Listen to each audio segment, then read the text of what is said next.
আমাকে বিভিন্নভাবে ভয়ভীতি দেখানোর চেষ্টা করেছে, কিন্তু হাসনাত আবদুল্লাহ কখনো কোনো ভয়ভীতির কাছে মাথা নত করবে না। প্রতিদ্বন্দ্বী প্রার্থী হিসেবে আমি এটা দেখছি না, আমি দেখছি এটা ঋণ খেলাপি এবং ব্যাংক ডাকাতদের বিরুদ্ধে বাংলাদেশ এবং সাধারণ জনগণের একটা যুদ্ধ। আমি এই যুদ্ধটা শুরু করেছি এবং এটার মধ্য দিয়ে পুরো বাংলাদেশ এটা বার্তা পেয়েছে, যদি আপনি ন্যায়ের পথে থাকেন, আপনি আইনের পথে থাকেন, ব্যাংক ডাকাত এবং ঋণ খেলাপিরা যতই শক্তিশালী হোক না কেন, দিন শেষে বাংলাদেশ এবং জনগণের বিজয় হবে। আপনি দেখেন একটা মানুষ 130 কোটি টাকারও বেশি হচ্ছে ঋণ খেলাপি। 2004-05 130 কোটি টাকারও বেশি ঋণ নিয়ে সে 2026 সালে এসেছে, সে ঋণ পরিশোধ করে নাই। সে বারবার আপনার হাইকোর্টকে ব্যবহার করে নির্বাচনী বৈতরণী পার হওয়ার চেষ্টা করে। বিষয়টি এমন না যে তার প্রথমবারই প্রার্থিতা বাতিল হয়েছে, সে একই ঘটনার কারণে সে 2008 সালেও নির্বাচন করতে পারেনি। সেই জায়গা থেকে বাংলাদেশের জনগণকে অন্যান্য অনেক আসনে অনেক প্রার্থী বা অনেক প্রতিদ্বন্দ্বী প্রার্থী এই ইস্যুটি সামনে আনতে পারতেন, কিন্তু নিরাপত্তা ইস্যুতে আমাদের যে বিভিন্নভাবে বিভিন্ন এজেন্সির হয়রানির ভয়ে, বা আমিও দেখেছি এটা যখন আমি মামলা করলাম আমার আইনজীবীদেরকে বিভিন্নভাবে ভয়ভীতি দেখানো হয়েছে, আমাকে বিভিন্নভাবে ভয়ভীতি দেখানোর চেষ্টা করেছে, কিন্তু হাসনাত আবদুল্লাহ কখনো কোনো ভয়ভীতির কাছে মাথা নত করবে না। আমাদের এই যে লড়াইটা ছিল, এই লড়াইটা হচ্ছে এই ব্যাংক ডাকাতরা যারা লক্ষ লক্ষ কোটি টাকা বিদেশে পাচার করেছে, দেশের টাকা মেরে দিয়ে যারা জনগণের সেবা করতে আসে শুধুমাত্র নির্বাচনের সিজনে, তাদের কাছে আজকে একটি স্পষ্ট বার্তা গিয়েছে যে বাংলাদেশের জনগণ এখন জেগে উঠেছে, তারা সচেতন হয়েছে। ঋণ খেলাপিরা যতই শক্তিশালী হোক না কেন, তারা আর পার পেতে পারবে না। ইনশাআল্লাহ আমরা বিশ্বাস করি 12 তারিখে জনগণের ভোটে নির্বাচিত হয়ে আমরা ঋণ খেলাপিদের জন্য পরবর্তী বাংলাদেশ জাহান্নাম বানিয়ে দিব ইনশাআল্লাহ।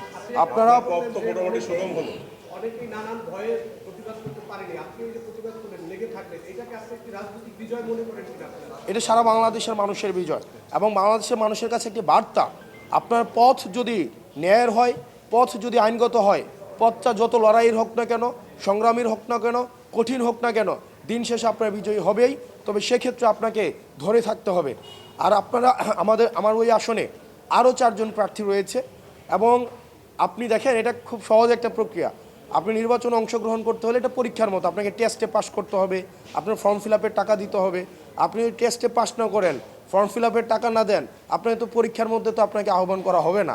তো সেই জায়গা থেকে অনেকেই ভাবছে যে ওনাকে হয়তো এটা খুব সিম্পল হয়েছে, উনি 11 বিষয়ে ফেল করেছে, উনি হচ্ছে ফর্ম ফিল আপের টাকা দিতে পারে নাই। আমি শুধুমাত্র এই জিনিসটাই হচ্ছে নির্বাচন কমিশনকে দেখিয়ে দিয়েছি যে উনি টেস্টে ফেল করেছে, ফর্ম ফিল আপ যথাসময়ে করতে পারে নাই।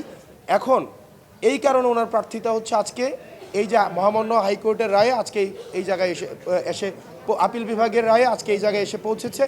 আমি মানুষের কাছে একটা বার্তা দিতে চাই, দেখেন যারা অন্যায় করে তারা সংঘবদ্ধ, যারা অন্যায় করে তাদের সিন্ডিকেট অনেক লম্বা, তাদের হাত অনেক লম্বা, তারা হয়তো অনেক টাকার মালিক, তারা হয়তো ক্ষমতার মালিক, কিন্তু বিশ্বাস রাখেন, আপনি যে জায়গায় থেকে আসুন না কেন, আপনি বংশ পরিচয় হন আমার মতো, সেটা কিচ্ছু ম্যাটার করে না, কিন্তু আপনি যদি ন্যায়ের পথে থাকেন, আপনার অপরাধীরা যতই ক্ষমতাশীল হোক না কেন, দিন শেষে তাদের পরাজয় নিশ্চিত থাকবে। শুধুমাত্র আপনাকে ন্যায়ের পথে অটল থেকে দৃঢ়ভাবে লড়াইটা চালিয়ে যেতে হবে।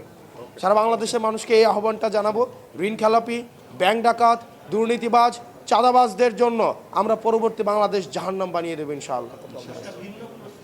না ভিন্ন এই যে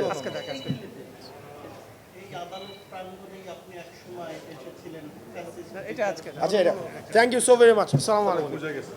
ও আরেকটা বিষয়, আমার আইনজীবীরা যারা এই মামলার জন্য পরিশ্রম করেছেন, অনেকে বলেছেন আমি এই অর্থ দিয়ে তাদেরকে আসলে একটা হেয়ারিংয়ের জন্য অনেক পয়সা পাতি নাকি খরচ করতে হয়। আমি আমার এই আইনজীবীদেরকে একটা পয়সা আমি দেই নাই, তারা শুধুমাত্র একটা নিপীড়িত এবং একটা ন্যায়ের পক্ষে তারা আজকে এই জায়গায় এসে দাঁড়িয়েছে। বাংলাদেশে এই আইনজীবীরা যারা এই মামলার পক্ষে ছিল, যারাই ছিলেন, তারা একজনও একটা পয়সা আমাদের কাছ থেকে নেননি।